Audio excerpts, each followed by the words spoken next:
এক গ্রামে এক দরিদ্র কৃষক তার ছোট্ট একটি মেয়ে নিয়ে বসবাস করত। মেয়েটির মা জন্মের পরই মারা যায়। জন্মের পর মা মরে যায় বলে মেয়েটির বাবা তার নাম রেখেছিল দুঃখিনী।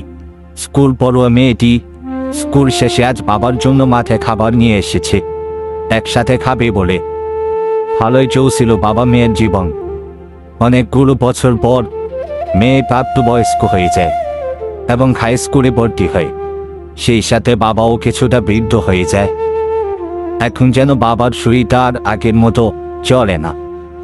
তাই মেয়েটির স্কুলের শিক্ষক তার সাথে পরীক্ষার ফি দেওয়া নিয়ে রাগারাগি করে এবং সে খুব কষ্ট পেয়ে স্কুল থেকে চলে আসে। তার বাবাকে সব বলে। তার বাবা বলে, চিন্তা করো না মা, সব ঠিক হয়ে যাবে। মেয়েটি আর স্কুলে যাবে না। বাবাও সিদ্ধান্ত নিয়েছে। কিছুদিন পর ভালো একটা পরিবার থেকে মেয়ের বিয়ের জন্য একটা সম্বন্ধ আসে এবং বাবা খুশি হয়ে তড়িঘড়ি না করে মেয়েটির বিয়ে দিয়ে দেয় এবং মেয়েটি তার সংসারে চলে যায়। বাবাও তার দায়িত্ব পালন করতে পেরে আনন্দিত এবং কিছুদিন পর তার কৃষি জমির উপর আবার চাষাবাদ শুরু করে। হঠাৎ একদিন অসুস্থ হয়ে যায় এবং বাড়িতে গিয়ে বিছানায় পড়ে থাকা বাবা হঠাৎ একদিন মারা যায়। ওদিকে মেয়ের সংসারে জামাই এবং শাশুড়ি মিলে মেয়েকে যৌতুকের জন্য চাপ দেওয়া শুরু করে।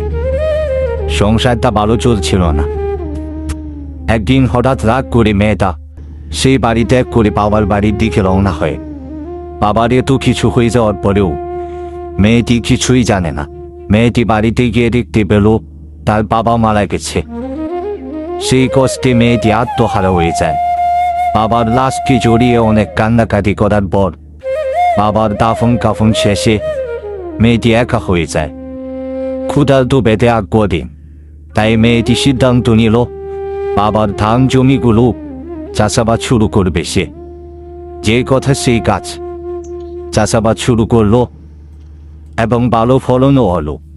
কিন্তু কিছুদিন যেতেই তার দুঃসম্পর্কের এক চাচা সেই ধান খেতে আগুন লাগিয়ে দেয়। মেয়েটি কান্নায় মাটিতে লুটিয়ে পড়ে এবং সে মাটি অজ্ঞান হয়ে যায়।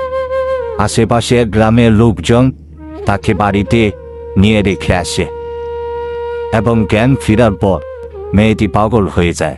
তার স্মৃতিশক্তি চূর্ণ বিচ্ছিন্ন হয়ে যায়। সে কাউকে চিনতে পারছিল না।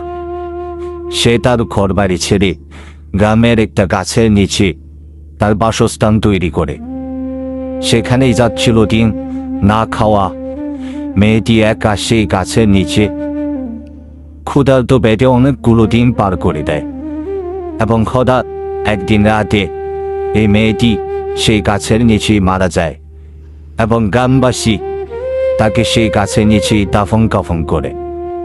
অনেকগুলো দিন পর সেই জায়গাটাকে মানুষ দুঃখিনী তলা হিসেবে নাম দেয় এবং সেই জায়গায় বিশাল এক বাজার হয়।